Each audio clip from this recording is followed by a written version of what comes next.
Welcome to the system. I am an architect. Where people see problems, I see the system. The system is running. Things are moving forward. People trust the system. But the entire structure depends on a single invisible point. One person, one password, a file, a service, a connection. When that point is lost, the system stops. People call this an unexpected failure. Sometimes they're wrong. The failure isn't unexpected. It's just that the dependency wasn't visible before. In log 0.2, we saw how systems gradually and silently drifted away from their original purposes over time. But even if a system is headed in the right direction, it can still be fragile, because maintaining direction is not the same as staying afloat.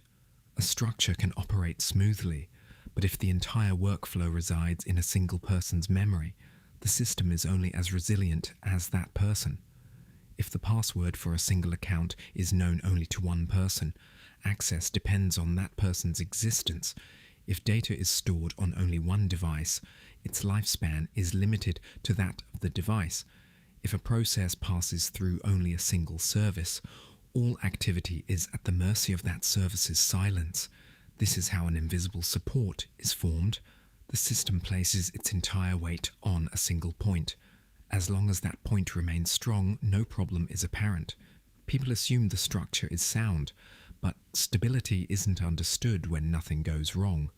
It's understood by what remains when a piece is lost. That's why the architect doesn't just follow the working path, they also map out what the path depends on. Which account does this transaction depend on?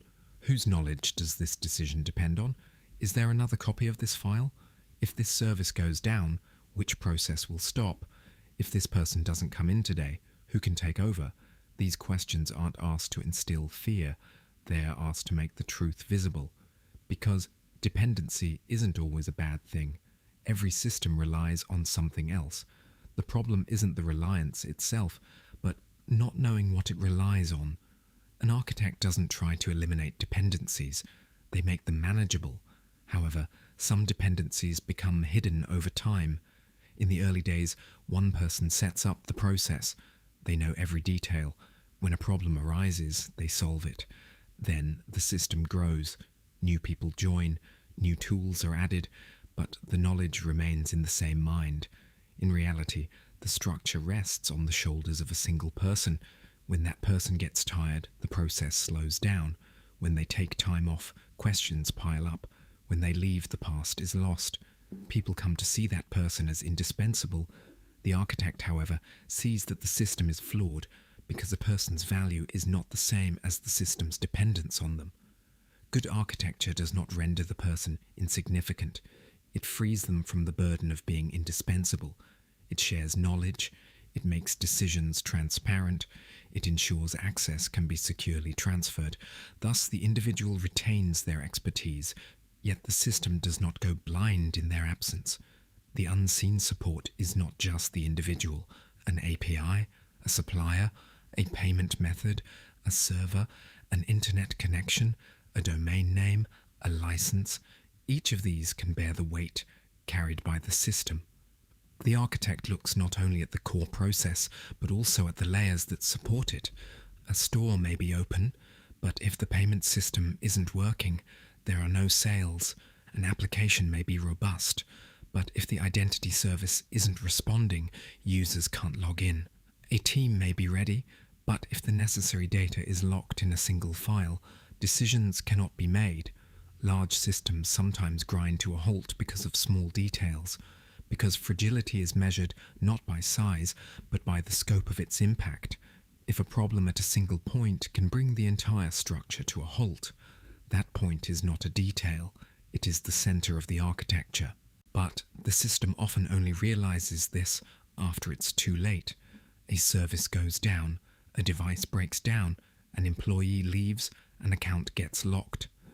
At that moment, people start looking for alternatives. Passwords are searched for, old messages are opened, files are searched for on different computers. In a crisis, the system tries to piece together its own memory. Yet, a crisis is the most costly time to map out dependencies. An architect doesn't begin preparations after a collapse. They ask while the system is still running. What happens if this point is lost? How long will it take us to notice? How long can we hold out? How do we carry on temporarily? How do we return permanently? These questions go beyond a backup plan. It is about a structure knowing its own limits, because resilience is not about never falling. It is about not losing one's entire identity when one falls. A system's strength is measured not on its brightest day, but when a part of it falls silent, and a system that knows only one path learns to wait when that path is closed.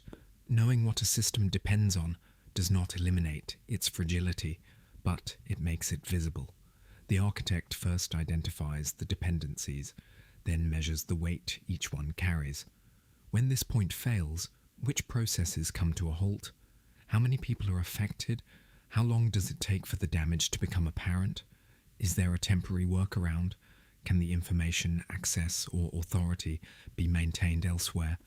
Because not all dependencies are the same. Some cause only a brief disruption.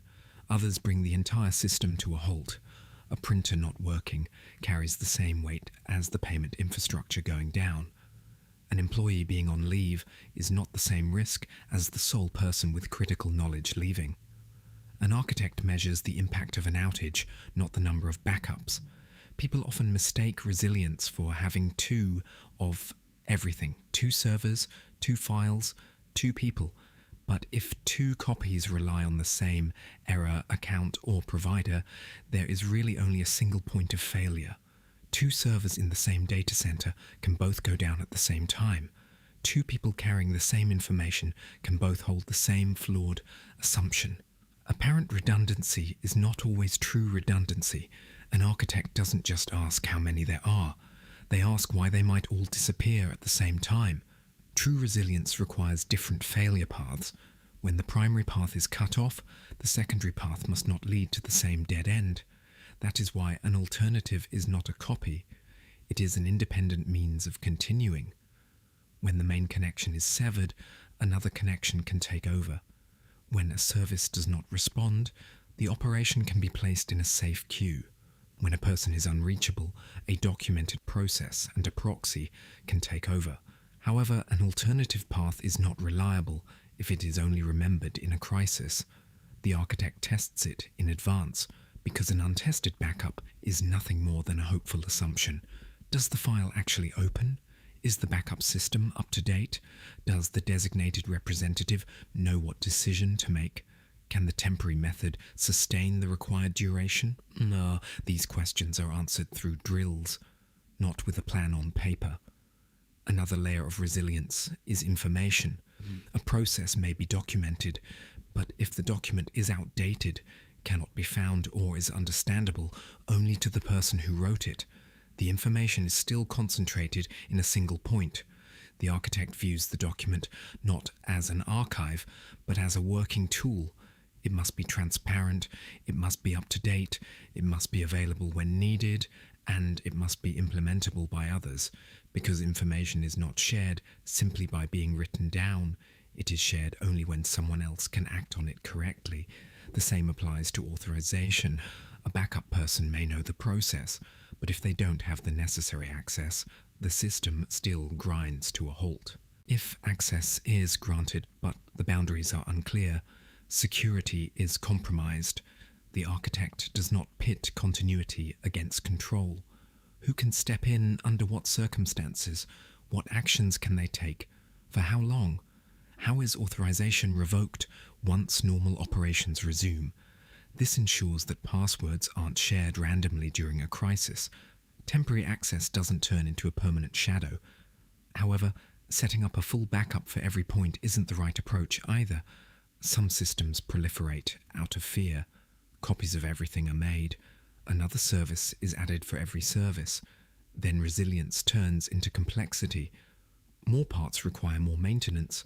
More access creates more risk. The architect does not back up everything. They back up what is critical. They address points first that have a high impact, take a long time to recover from, and have no alternatives. Because resilience isn't about unlimited replication. It's about leaving sufficient options in the right places. When evaluating a dependency, two timeframes are important. How long can the system remain down, and how long does it take to recover? Some operations must resume within minutes, others can wait for hours, still others can be performed manually within a day. If these limits are unknown, everyone assumes everything is urgent. Resources are wasted in the wrong places. The architect determines the time frame based on actual impact, not on fear. When does the customer suffer? When does revenue stop? When is data lost? When is trust broken? These answers indicate where and how much to invest. Solving invisible dependencies is not just a matter of technology. It requires a person to share their knowledge. A manager must delegate authority. A team must clearly document workarounds.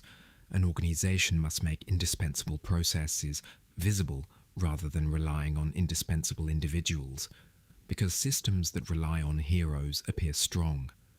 But when the hero tires, the system breaks. The architect does not eliminate the hero.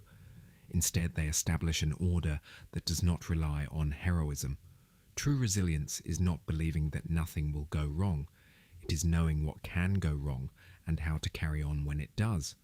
A system's resilience is measured not by the number of its alternatives, but by its ability to maintain its course in the face of loss. The architect first maps out all dependencies on a single map: people, accounts, devices, services, files, connections, permissions. Then they write down the unspoken question. What stops when this point goes silent? How long before damage begins? Who notices? Who steps in? What workaround is activated? How does normal order return? This map is not merely a crisis plan, it is the system's own skeleton laid bare.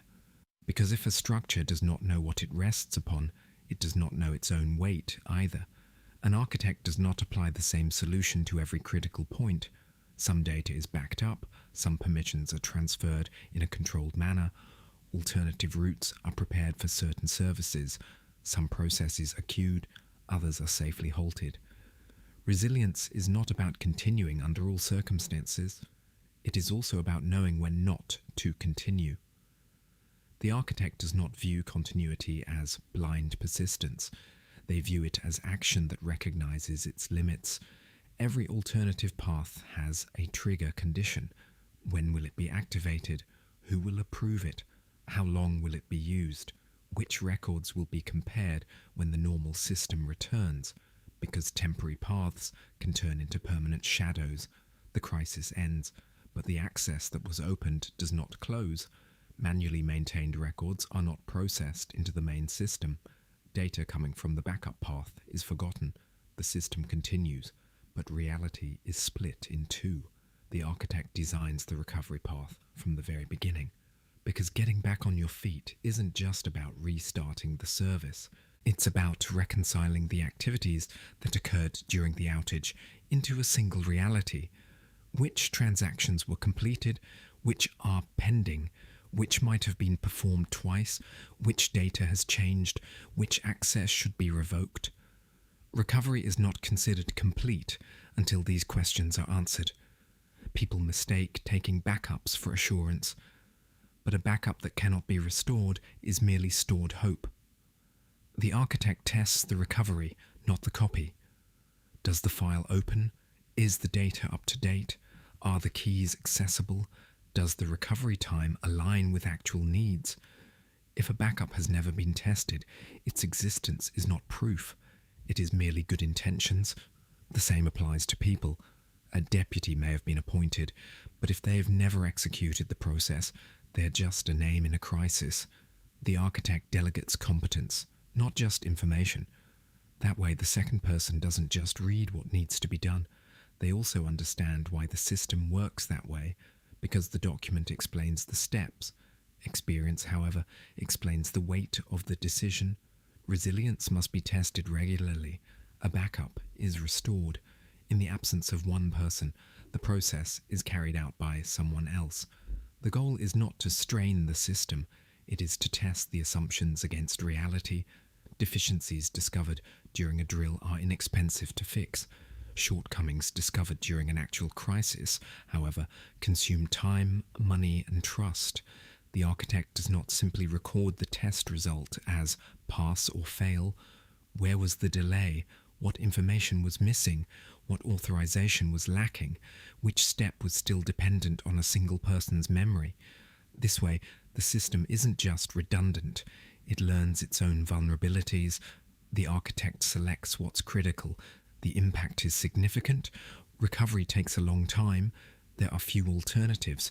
It's detected too late.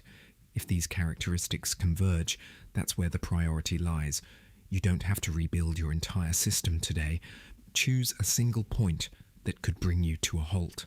One person, one account, one file, one service. Then write down these questions. What stops if this point is lost? Who will notice first? How long can we hold out? How do we keep going temporarily? Who can take over? How do we return to normal operations? Have we ever actually tried this? Answering these questions won't eliminate the vulnerability, but it can no longer catch you off guard. In logs 022, we established how the system adapts to a changing reality. In log 023, we saw how the entire structure remains standing when one part goes silent. Now the system isn't just functioning correctly, it knows what it relies on, it sees where it might break. When one path closes, it can open another, and when it returns, it can reassemble the fragmented reality. In this recording, I didn't just show you the invisible foundations, I also left behind an architecture where a system can work securely with people, tools, and services without being dependent on them. You can see more closely on SHORT.LOG how the architect identifies points of fragility and builds resilient systems. I am the architect. We'll meet again in the next recording. When that day comes, you'll understand why these recordings exist. System status, active protocol. 023, complete. Next protocol, 024 status, active.